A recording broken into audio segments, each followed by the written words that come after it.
What's going on, everyone? It's Ben from YGO from Zero, back with another Retro Yu-Gi-Oh video, and we've got another Cyber format video. Cyber format, if you don't know, is the format taking place in September 2005, based around YCS Boston, which basically included all the cards up to Cybernetic Revolution, which includes some collector tin promos like Xarian Universe, but also, of course, powerful things like Cyber Dragon and Cyber Twin Dragon and Cyber End Dragon, which are very easy to bring out with something like Cyber Stein. And since this format also uses the same limited list that GOAT format uses, you still have the Trinity Legal as well. You have like Graceful, you have Pot, you have Delinquent Duo, and you have Cyberstein at 3 copies as well. So, this is basically like GOAT, but also with, extremely powerful OTK deck running around, and Stein decks are sort of everywhere and very, very powerful.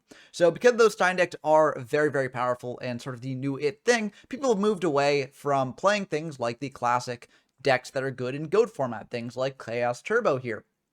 And so I figured, okay, well, Stein OTK decks are very, very strong, but can Chaos Turbo compete against them? The deck is a little bit slower than those Stein OTK decks, which is a point sort of against it. If you're playing a deck from GOAT format to try and combat the Cyber Stein OTK decks, you generally play Warrior because Warrior can get out a lot more damage more quickly, and you do really want to drop your opponent down to the 5,000 or lower life point range, so that way they can't activate Stein.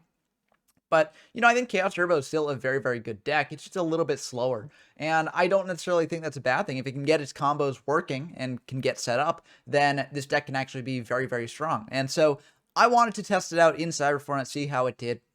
So, I've got some great games for you with this deck. But before we dive into those games, let's go over the deck breakdown here. Now, this is basically the exact same deck that I used when exploring Chaos Turbo with AJTBLS in my video on that. So definitely check out that video if you want a more in-depth breakdown of the deck. The only thing I changed was that instead of Zombiras in the side, I put in 3 Cyber Dragons in the side because I felt like this was just better Zombira, right? You get to special summon it out, doesn't lose attack after beating over a monster, and can also deal with Gravekeeper's Spy.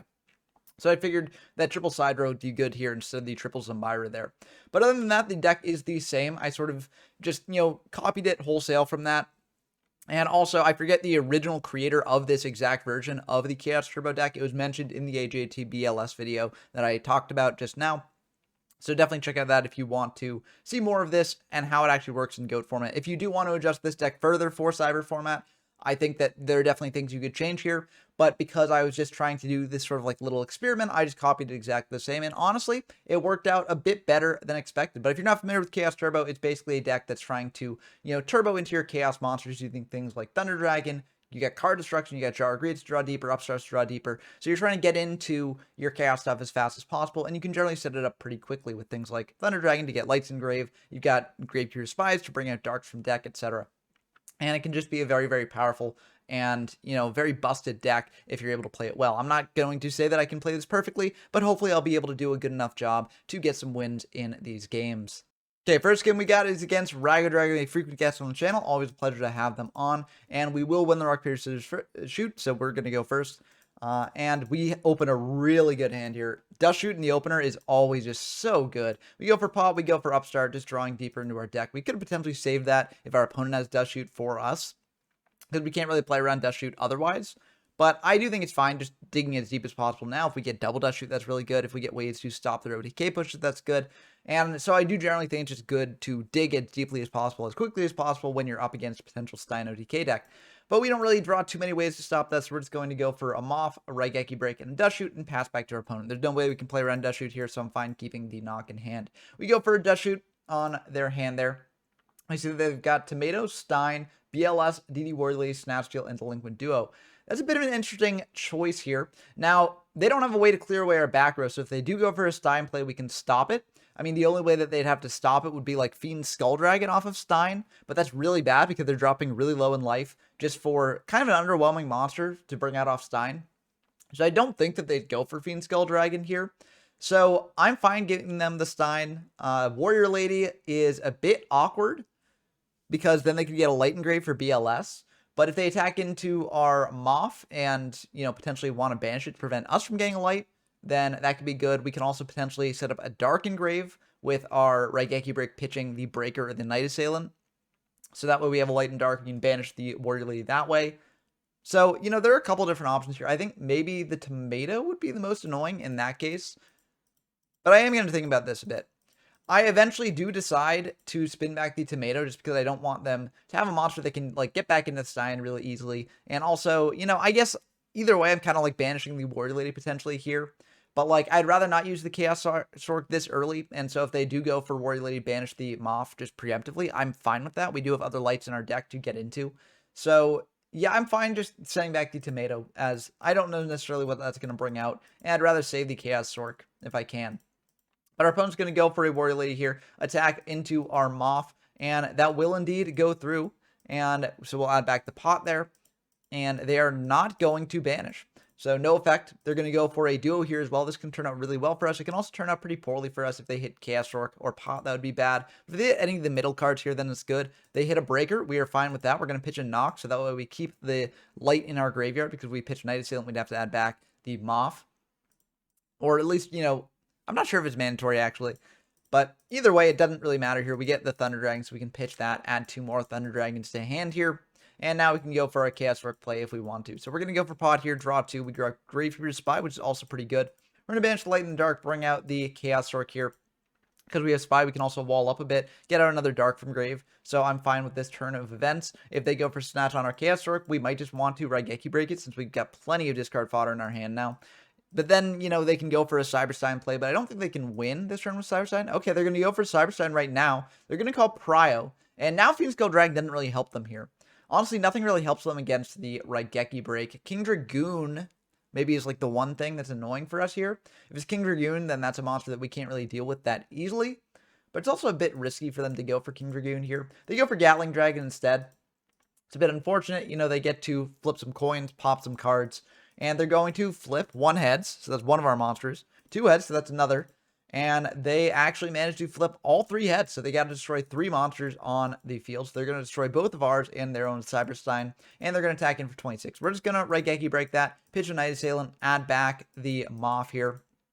We could have added back the Spy if we wanted to, potentially get aggressive that way. And I did debate it, but I was like, well, you know, they will know it's Moth, unfortunately. But if we can get back Pot, then that is really good for us. So they're going to set 1 pass back to us. We go for Jar of Greed here. They do have Dust Shoots. They are able to send back that Magician of Faith, which is quite rough. But I don't think it's the worst thing in the world. We do have Jar to draw deeper into our deck if we want to. And we don't necessarily even have to commit anything. And I actually won't commit anything. If they draw like Sidra, that's dead. There aren't really too many things that they can commit here that I'm scared of. They're going to set 1 pass back to us. We draw a Sangan. That's a really good draw here. We're going to go for Jar just to see what else we get, because they didn't do Dust Shoot in standby, so I figured they don't have Dust Shoot, although they could have just been saving it for our Jar. But we will attack in for 1,000 with the Sangan there. We're just going to set the MST pass back to them. We do know about the Snatch. MST will deal with the Snatch, so that's kind of nice. They're going to set 1 pass back to us, and we draw Duo, which is pretty good. I'm just going to go for the Duo now, ripping 2 cards out of their hand, hitting the Snatch and the BLS, which we did know about. We're just going to set this Night Assailant pass back to our opponent. I figure Night Assailant is good enough to flip up and pop their monster there. It's kind of rough if it's like Moth, but they don't really have too many good things to get back with Moth. They've just got Duo and Snatch, and like Duo's pretty bad against our hand because they know it's 2 Thunder Dragons. So they're going to go for Cold Wave here, and we could potentially chain MST. And I think I will just chain MST. Why not? Get more information that way. Force them to use this now. And it looks like it's a book, so they will be able to use that. I'm ultimately fine with that. They just flip up a Gravekeeper's Spy, attack into our set Sangan. We get a search off that. Everything about exactly what to search, we're going to search out Dekoichi because Dekoichi can get a bit aggressive here. They're going to attack into the Night Assailant as well. That will pop another of their spies. And now we can clear away that Spy with the Dekoichi. This is a bit risky because Cyber Dragon is around, so it might have just been better to set the Dekoichi and draw. Because, you know, if they draw Sidra here, we're in a tough spot because they can special summon that out, hit over Dekoichi, and that is indeed what happens. We'll take 7. But we've got a lot of good draws to deal with Sidra, and we're not really at a point where we're losing anytime soon. This is a 3-turn clock, so that's kind of awkward, but I figured this is still fine. We draw Snatch anyways, so that will just be the end of the game. But I think it maybe would have been better just to set the Dekoichi. Unclear at this point. Because we are going second here, I decided to side out the Spies for the Sidras because I figured, you know, the Spies are a bit worse in this format anyways because they've got Sidra running around. And so I figured it'd just be better to play Sidras of our own. You know, we're going second, so they're likely to commit a monster going first. Then we can special out Sidra and get aggressive there. So Our opponent is going to draw for turn, and they're going to bring out a tomato, set one pass back to us. We do draw Sidra, which is pretty nice. They go for Dust Shoot, and they've got a lot of choices here because, it's just a hand of 6 monsters. They're going to send back this Trident-Infecting Virus here, and I'm just going to pitch the Thunder Dragons, adding 2 more from deck to hand. I don't want to hit into the tomato because then they can just bring out Stein, and they know the floodgates are down. They can just attack in with Stein and win the game that way. So I'm just going to set the Dekoichi here, pass back to them. They have probably the very strong read that it's Dekoichi. I mean, it's either Dekoichi or Serpent, and I feel like Dekoichi is the better pick at this point in the game. They pitch a Zaborg and a Heavy off the Graceful. Now, Zaborg is very nice because it lets us know that they're on Stein Arc, and they're not just on, like, a Stein Gate version of the deck, because there are multiple ways to build Stein decks. So, it is good to know which one they're on. But they're going to go for knock on our Dekoichi. That's going to banish the other Dekoichi from deck as well. They're going to pass back to us. And maybe I shouldn't have set Dekoichi in case they did have a knock, because now we don't have a Dark Engrave in case we top deck Chaos. So it's a bit tricky. I just set the Serpent here. They've got another knock. They've got another knock, but they've got a Zaborg instead. That'll pop the Serpent. We're fine with that. We can add back the Serpent in the standby. And they're just going to set one pass back to us. We draw Card Destruction, which is pretty nice. And we forget to add back Serpent. And that is really, really unfortunate for us here because that would be 1 extra draw. So that might actually come back to bite us in the end. We go for a Card Destruction here, pitching 4. And so we lose out on a free draw with that Serpent. So that is really, really rough. But, you always got to remember the Serpent. That is unfortunate that that happened. But they're going to go for a Dust Shoot now.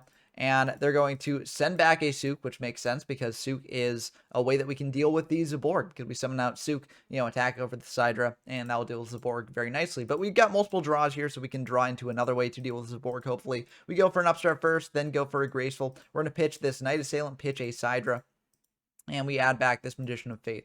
So, we're going to go for a bit of an aggressive play here, getting that Zaborg with the Snatch, attacking in for 45, but I do think this is necessary because we want to drop them down below 5,000. Then we're going to Tribute set over that Zaborg.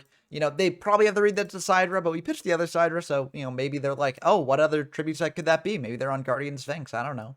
But they're going to set one, set another, pass back to us, and this is really, really good for us. We can flip up this Sidra here. We can go for the knock on the set, and we could get greedy. We could summon out Magician of Faith and attack, and that would be exact lethal. But I feel like we don't need to get greedy here. So we're just going to attack in for 42. I think from 300 life points, we should be able to kill them very easily. We're going to set the Saku as well. They've got MST. They've got Minecon here. That's really rough because they can Minecon the Magician of Faith, get back like Graceful, and that could potentially put the screws on us a bit.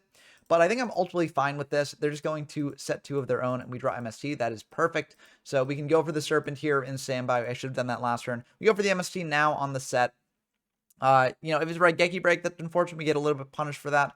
But they might have gone for that earlier anyways. So I think this is ultimately fine.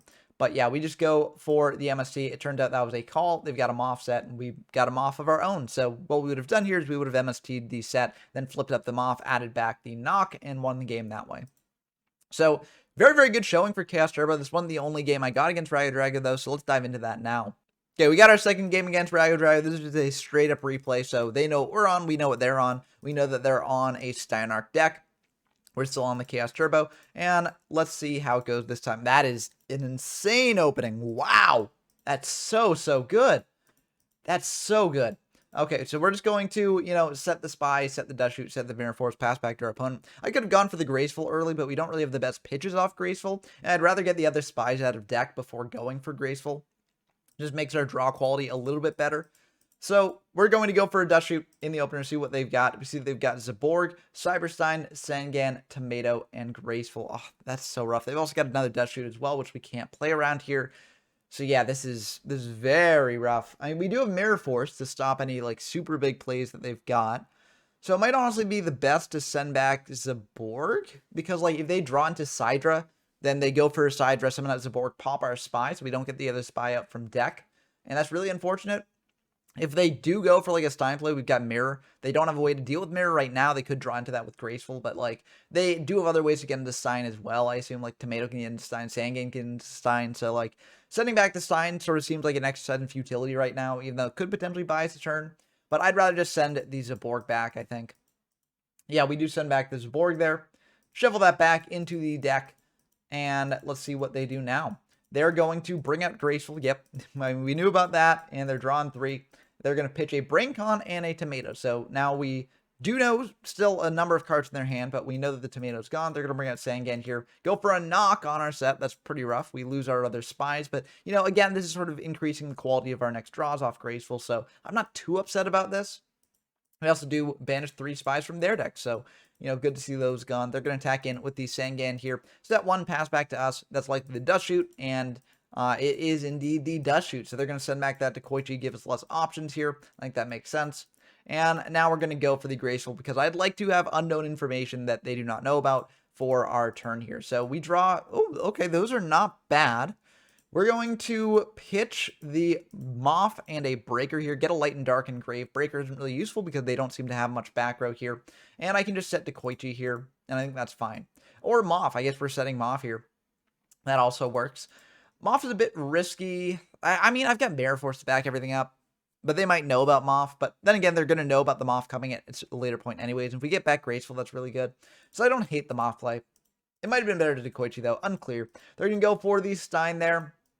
And they're going to bring out the Gatling, so Gatling will be able to pop things. They're going to flip. How many heads are they going to flip? They're going to flip a Tails. Okay. If they flip 3 Tails, that's really good for us. We can flip a Heads, unfortunately, so we are losing that Moth either way. And they're going to flip a Tails. So we're just losing the Moth, but they're going to lose their whole board to a Mirror Force. So I'm pretty fine with that. And yeah, again, like, you know, I feel good with the trades that we've been making here. You know, after the Cyber Science come down, we're just putting our opponent into an awkward spot where, you know, they've got to sort of do things with Stein, but, like, we've got the outs to the Stein.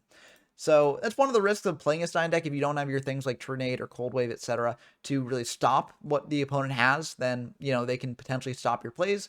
And I do think that's one of the hardest things about playing the deck, but I think that we've been doing a pretty good job here of countering it and being careful about what they've got in terms of the Stein. So we're just going to banish the Light and the Dark here, go for Chaos Sork. This may seem a bit aggressive and a bit greedy, but I think it's fine. I want to bait out potential back row that they might have, like Mirror Force or Saku or something, and then I can decide what to do with this Koichi in main too. That does bait out a Mirror Force, so we just set the Koichi here, and we'll pass back to them, and they are going to set one of their own, and activate Pre-Mat. Okay, that's a bit scary, but what do they really have to bring back? Yeah, just a Tomato. I'm fine with that. They're going to attack in to the Koichi.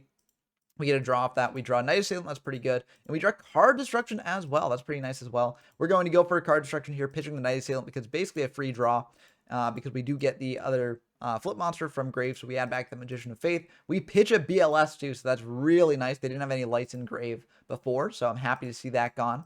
We go for a knock on the set now, and that will banish another Moth from their deck. We don't have any Moths left in deck. We're going to add these 2 Thunder Dragons, and then we're just going to set the Magician of Faith pass back. They do know Magician of Faith, but they've got to have a way to deal with it, or else we are fine. They're going to go for Cold Wave here. They're going to attack into the Moth. We do get a spell, but we won't be able to activate it because of the Cold Wave there. We're just going to add back Graceful because we get great pitches off that. And they're going to attack in for 15, pass back to us. We draw a Raigeki Break. We can't set that due to Cold Wave, and we're just going to pass back to our opponent. But we're not dead here. I can't really think of a way that would kill us. I mean, that's 2,900 on board.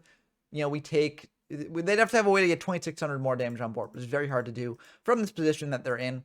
So they're going to attack in for 2,900 there, drop us down to 2,600, and we draw Upstart, so that's pretty good. We go for Graceful first, draw 3, pitch 2, and then we're going to go for the pot because we don't necessarily want to give them the life points off the Upstart just yet because we might actually need to get them into a position where that life point actually does matter. We draw another Upstart along with the ring. I think I do just have to go for an Upstart here, try drawing away to push a ton of damage in, clear their board, because unfortunately Sangan won't quite do it when there's a DD War Lady on the opponent's side of the field. We do have Ring for it, we do have Raigeki Break for it, but I think I can probably kill with Ring. And we do draw the perfect way to do just that. We're going to banish the Light and the Dark, go for Chaos Sork here, and then we're going to attack into the Tomato. This does get them out another Dark Monster from deck, but they're at exactly 2,300 life points here. So if we can have our Ring resolve, then we are in a really good spot. We're just going to set 3 because we don't want them to, like, blind snipe the ring. If they've got, like, MST and Book, then what they could do is they could blind snipe the ring, book down our Chaos Sork after we chain it. And that's a very unlikely course of events, but I'd rather just play around it as much as possible. So our opponent is going to go for the Tribe, pitching a Sidra with Prio, so that means that they do not have a Book to stop our play, so we're just going to go for a ring on the Sork, and that will be the end of the game. So very, very good game there, I thought. And we're going to dive into game 2. Again, we're going to do the same siding that we did before. We're going to bring in the triple Sidra for the triple spies there. I think we also bring out one dust shoot maybe for a red Geki break, because I feel like red Geki break is very valuable against this deck, because just having a targeted removal for whatever they bring out with Stein or something can be very good.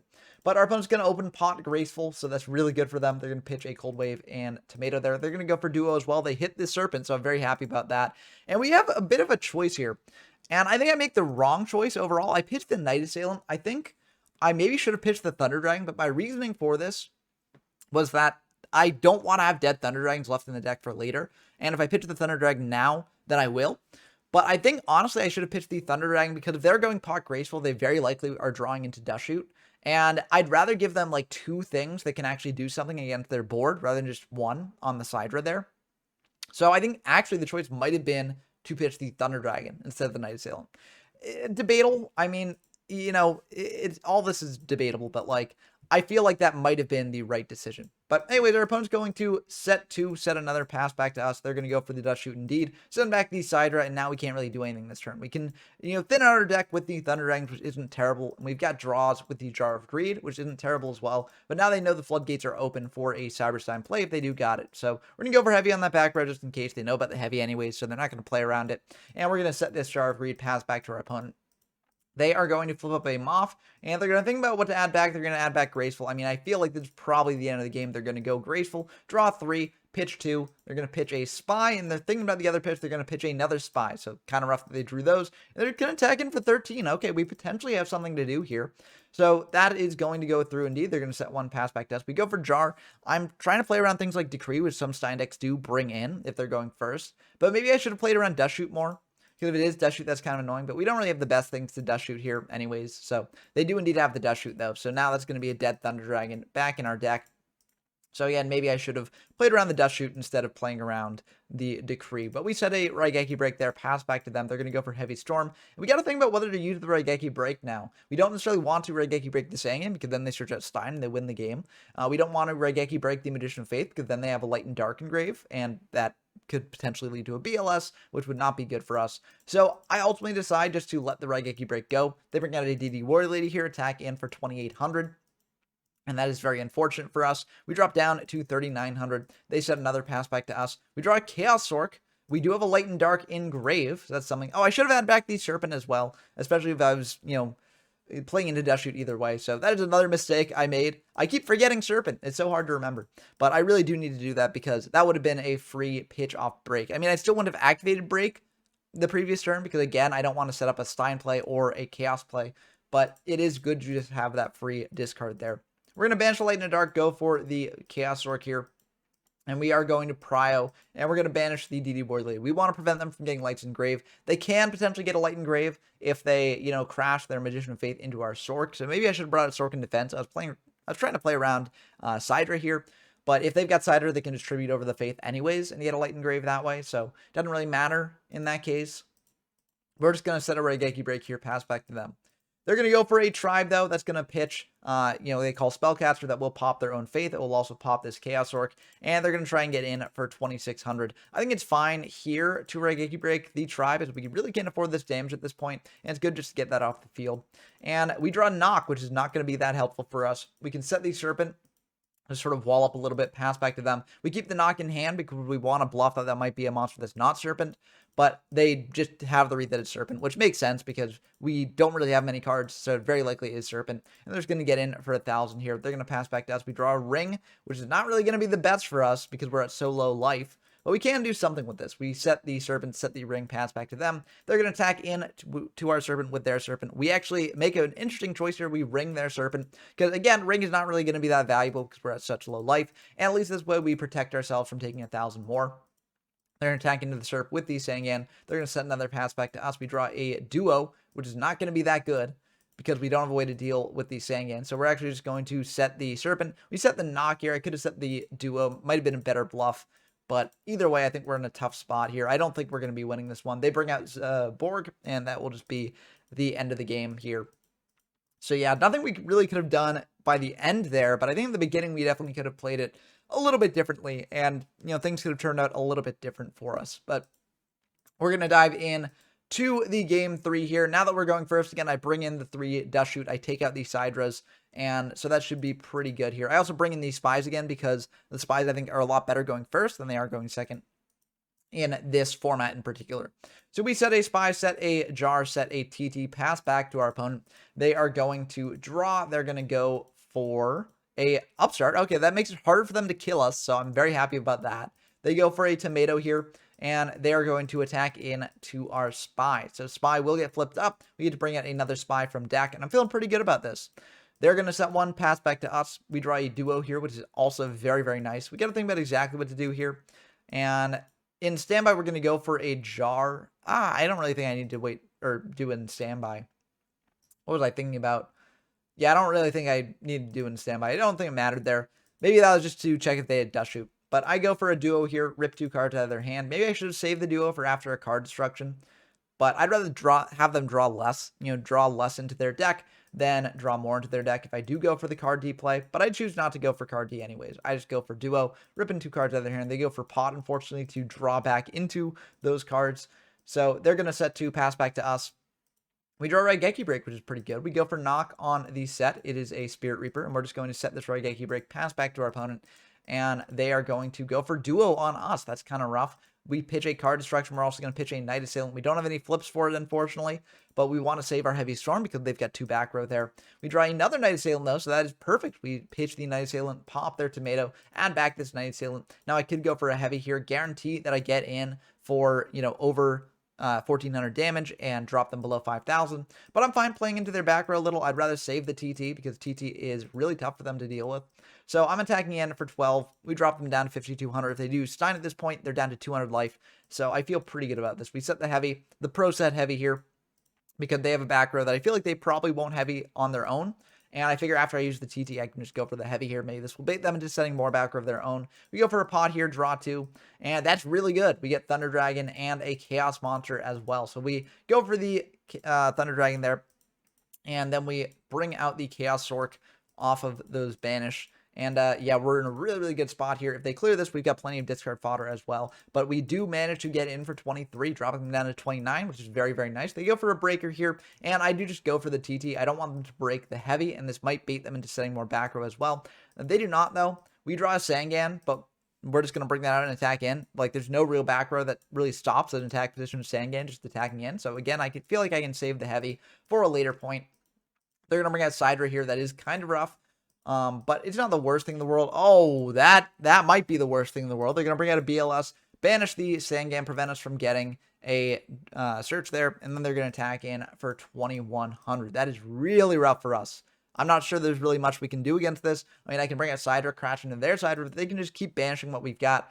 Well, I mean, Tribe will do it. Yeah, we're going to go for Heavy, just get rid of their back row. They're going to choose not to chain the book, probably playing around Knock, but that works out well for us because we can actually, pitch the Night Assailant, pop their field. I could have pitched the Night Assailant again and add the Night Assailant back again. I pitched the Thunder Dragon because I was like, oh, I got to get it in Grave to get a Light and Dark. The Thunder Dragon can fail to find in this format, so I should have just, kept the Thunder Dragon in hand, brought it back. Another Night Assailant. This is ultimately fine, and we're going to attack in for 16. Now, even if they had chained the book, it wouldn't have really worked out well for them because we could have just attacked in their set monster with the Tribe and then popped it in main 2. So, either way, we were in a really good spot here. They're going to set one, pass back to us. We draw Raigeki Break, and we are just going to set that, attack into their set. I set the Raigeki Break now in case it's like Morphing Jar or something. It's just another Tribe. They're going to draw, they're going to set, they're going to pass back to us. And we have the Raigeki Break, so we can just go for that on the set, and that will be the end of the game. Yeah, so it was just Spy, and in hand was this Borg that they couldn't really bring out in any opportune moment. But that's going to do it for the games against Rago here. Very good showing for the Chaos Turbo deck. I mean, our opponent didn't really get to set up the Stein plays that often, and when they did, they went for Gatling Dragon, which wasn't lethal, and they also didn't have the True Nades or the Cold Waves. We did see Cold Wave out of them once in these games, but it looked like they did not draw into their back row removal or heat, which is so important for these Stein OTK decks to actually pop off. So if your opponent doesn't draw into them, then that can be very, very good for you. But this wasn't the last game that I had with this deck. Let's dive into the next one now.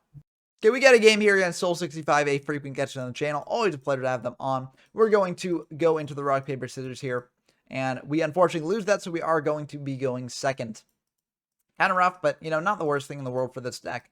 It's just if our opponent can set up like a Stein OTK, that's pretty rough. They're just going to go for a Sangan, set 1, pass back to us. And this is a really good hand for us. We go for the upstart now. And if they had Dust Shoot, then they wouldn't have been able to Dust Shoot us, really. If they have it now and we're just waiting for a draw spell, then they still can't Dust Shoot us because we've got no monsters. We're just going to go for setting a Dust Shoot, setting a TT, passing back to our opponent. We do something very interesting here. We could go for a Dust Shoot now, but since they do have the Sangan on field, I want to save the Dust Shoot for after they search with the Sangan. I figure if they summon another monster, I can TT the board, they get the Sangan search, I get to Dust Shoot them, and that's really, really good for me. But it looks like our opponent is going to think about it and not summon out anything else. They're just going to keep hitting in with the Sangan here, and they're just going to pass back to us. That honestly isn't the worst for us. I'm just going to pitch a Thunder Dragon here, add 2 Thunder Dragons to hand. I feel like the set is not heavy, or else they would have pro-heavied last turn. We're just going to set another break, pass back to them, and let's see what they do. They're going to just attack in with the Sangan yet again. Tagging in for 1,000. They're going to set 1, pass back to us. We draw an MSC, which is okay, but, we really want a monster here. We're going to pass back to them. I don't preemptively break the set because I feel like it's probably not a Moth. If it is Dekoichi, I'm not too upset about that. But if it's, Moth, that would be the scariest thing that it could be. But since they don't have spells, it doesn't make sense for it to be a Moth. And, we could also just wait until after they activate a powerful spell to Raigeki break the set there, if we were scared of that situation. They're going to attack in with Sangan yet again, and finally we draw a monster. We're going to set that monster, pass back to them, and see what they do. They're going to think about this. They're going to go for Graceful. That is really rough. They're going to be able to draw 3, pitch 2. We could potentially go for a Dust Shoot after that Graceful, but I feel confident enough in my back row here. We got a break, we got a TT, so I don't think they can OTK us here, and they reveal that they're on a bit of an interesting deck. They've got a Dark Magician here, they've got a Tsukiyomi, so clearly not the typical, sort of Stein OTK decks that you see running around, but still maybe on Stein OTK, so that is good to worry about. They attack in with the Warrior Lady. We just choose to Raigeki break this, not going for the TT because they haven't normal summoned or set yet. So I don't want them to, flip the DD Worthy, then they summon out like Stein and like kill us.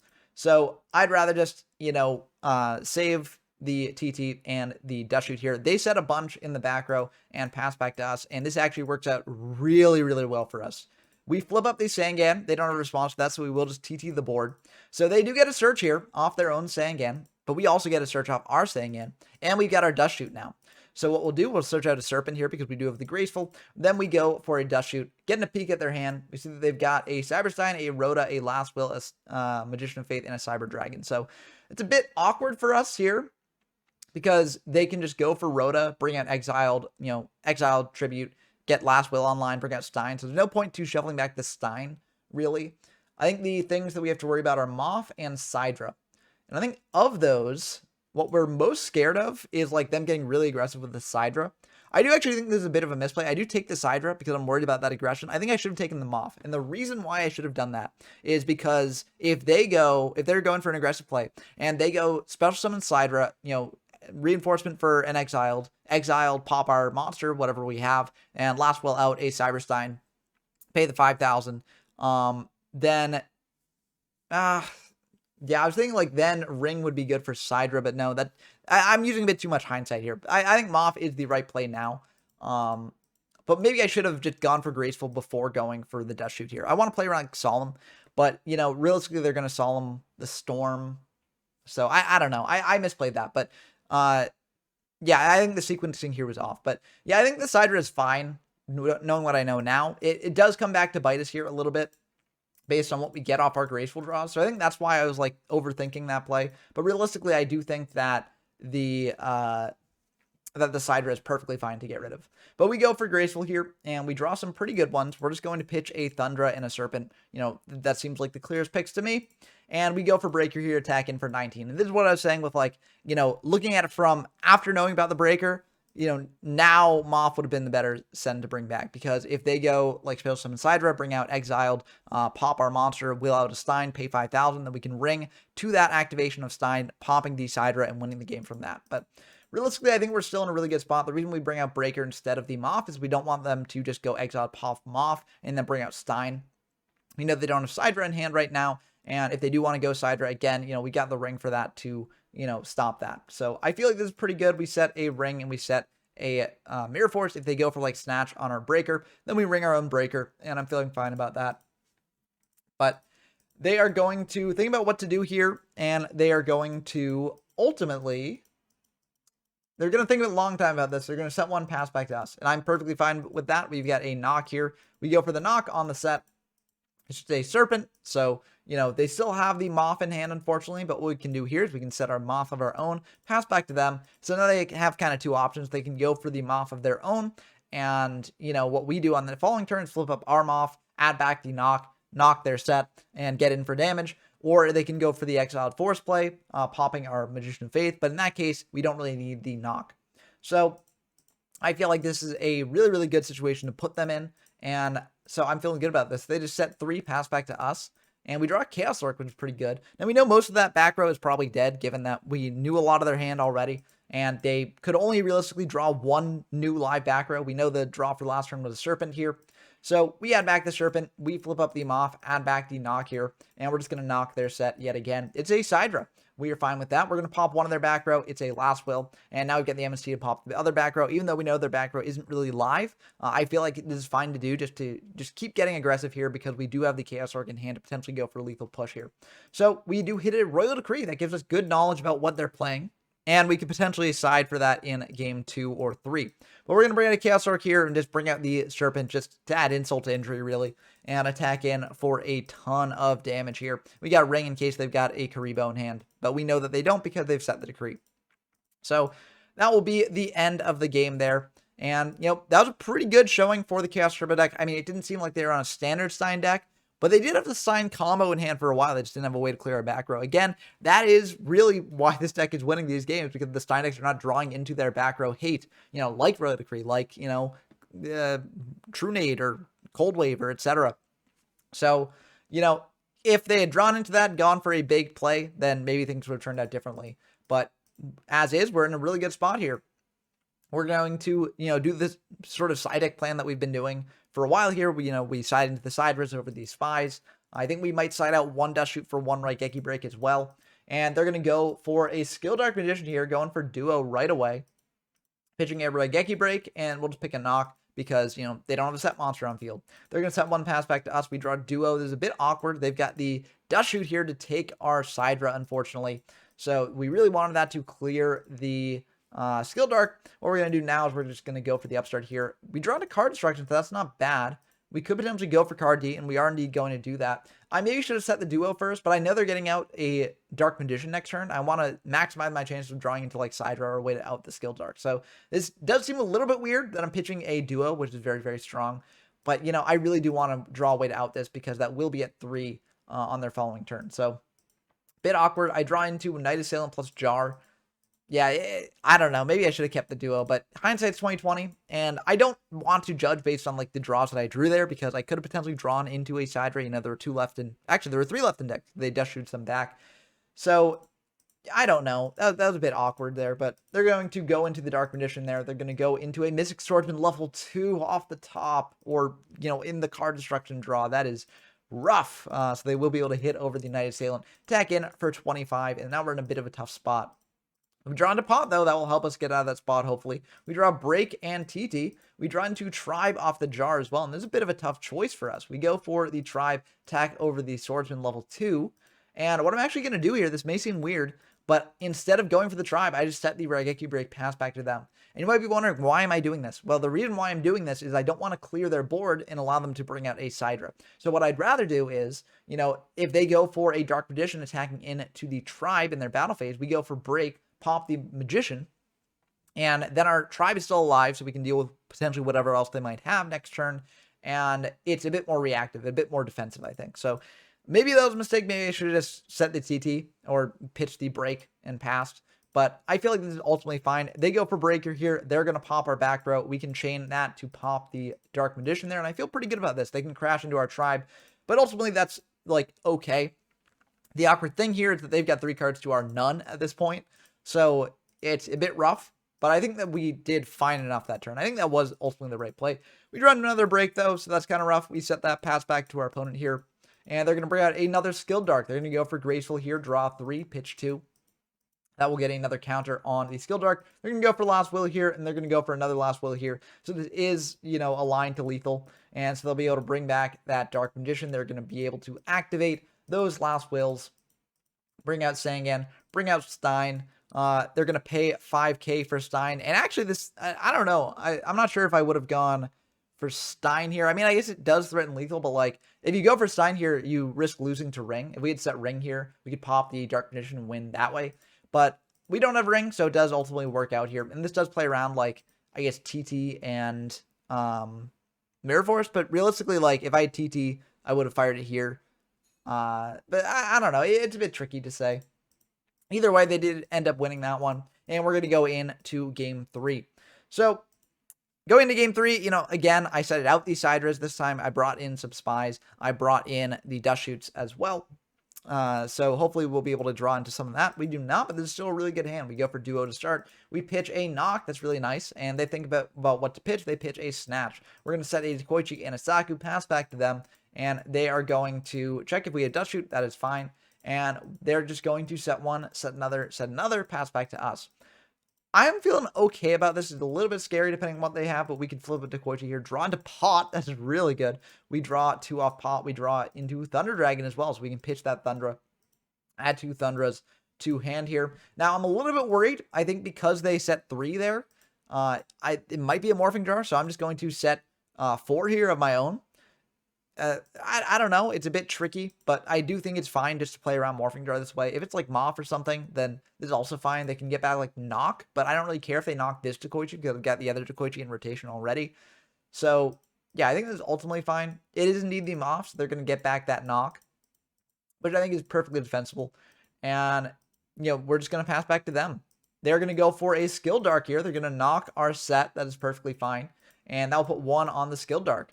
And they're going to attack into our Koichi. Now, we could let that go. Then we get a Light and Dark Engrave for a Chaos Orc. But I think I'm just going to use the Saku here while I've got it online. And I might as well use it. Oh, yeah, I did side into the Sakus as well. Because, you know, they are playing a Warrior package. And I feel like Saku's good against Warriors.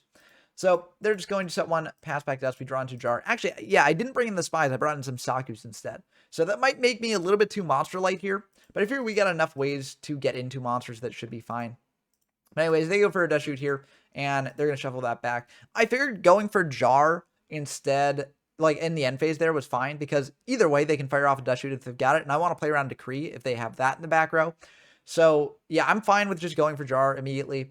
Maybe I should have done it after the Dust Shoot, but, like, realistically, I think that I want to play around Decree, because they do have Decree, and maybe because they set so many back row, they don't have Decree in the back row, but, like, I feel like it's better safe than sorry. Even though they do have full information here, I feel like our hand is good enough that, like, you know, we don't really care if they get full information on this. They already knew about the 2 Thundras. The Night Assailants they probably will know about soon anyways, because we're going to hopefully draw into cards that, you know, pitch them for our discard engine. Really, the only thing here that, you know, they wouldn't know about is, like, the Tribe and the Sork, I guess. But, you know, they were going to shuffle that back either way. So, I don't really care about just going for Jar. But our opponent is going to go for a Rhoda here. That's a bit unfortunate here because that will be able to pop our, or not pop, but negate our Night Assailant because it's the only monster they control. And I decided to go for the Night Assailant in case they drew another set. And also this gets a flip monster Engrave. So I figured it was fine that way. They hit over the Night Assailant. That's Engraved. So now if we go for discard fodder, we can just, you know, pitch our Night Assailant, add back that other Night Assailant and be fine. We're going to bring out this Tribe though. Pitching the Night Assailant, popping the Blade Knight. Now we get back the other Night Assailant here. And it feels so good to do that loop. Just infinite resources there.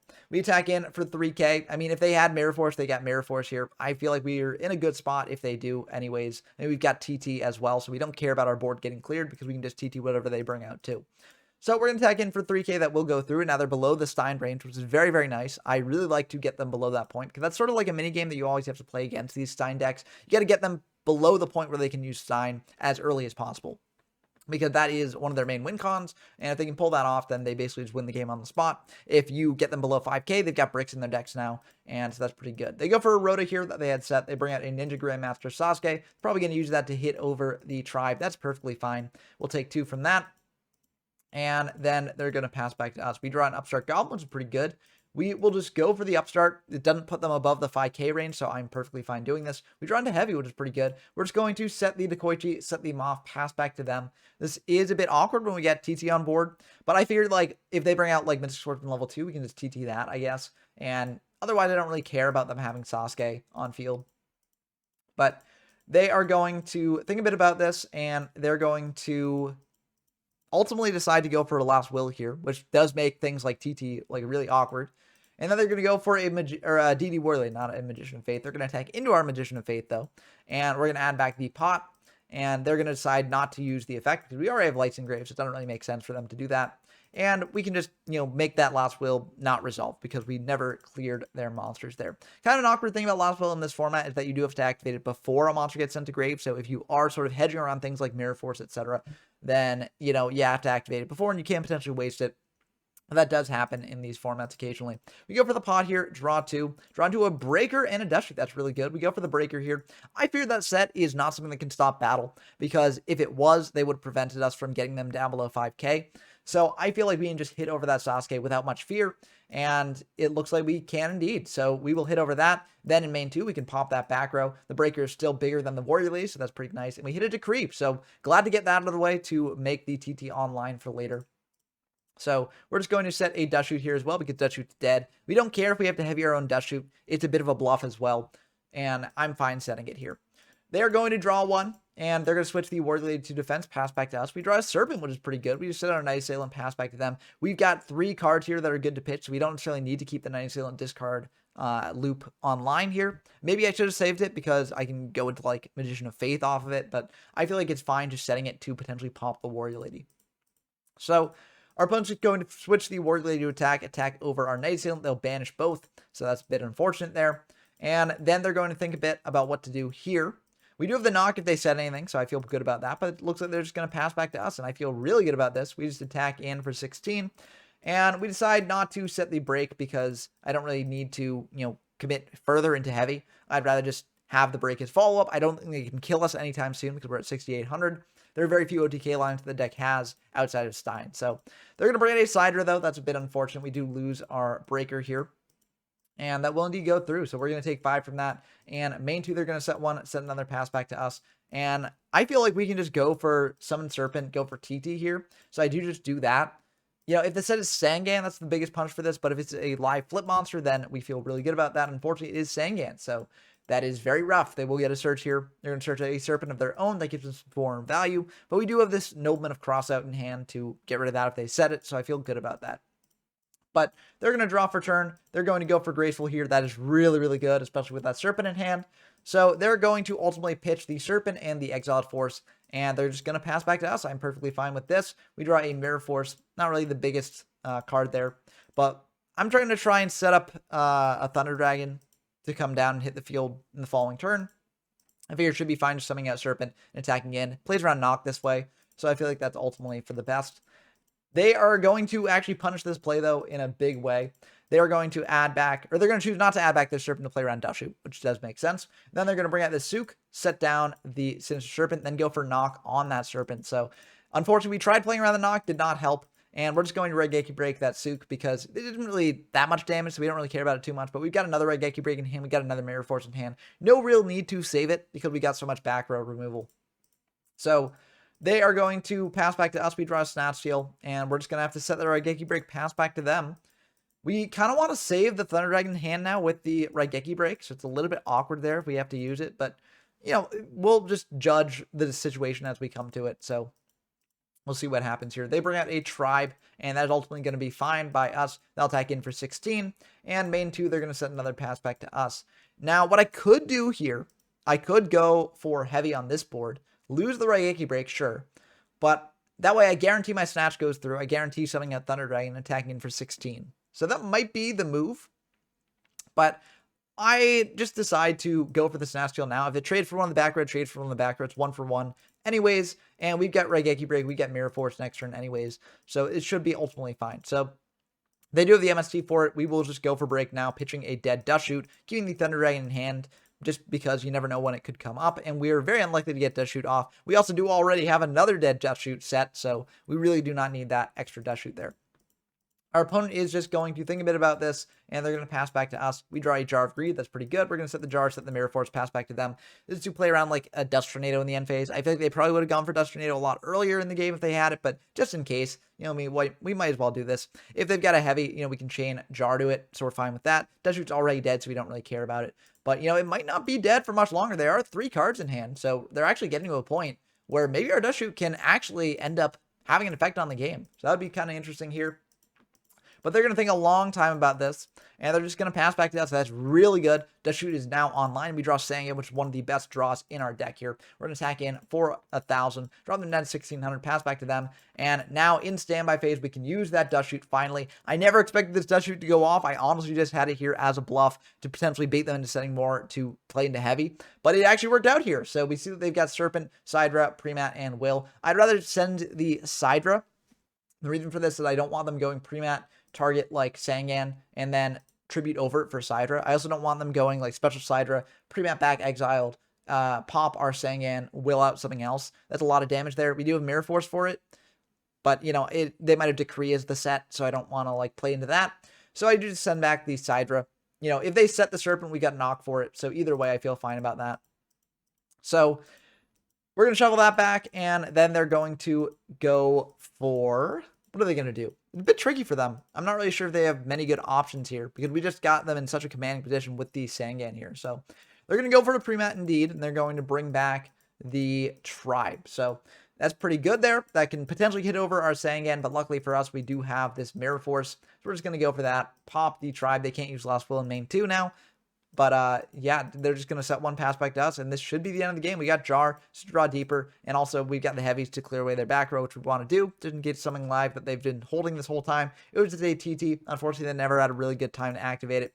And we've got the knock, so that will be able to banish their Serpent. Then we can attack in for game with the Sangan there. So very, very intense game there in the end. But I do think that, like, through that last game, I never really felt like I was in too much danger. I felt like, you know, this deck was in control the entire time, which can be how this deck does play sometimes in this format. You know, there are much more aggressive decks, so you kind of have to play more aggressively in the beginning, but if it gets down to a point later in the game where you drop them below 5k, then you can sort of just play the long grind game, and a lot of these Stein OTK decks can't necessarily compete with that.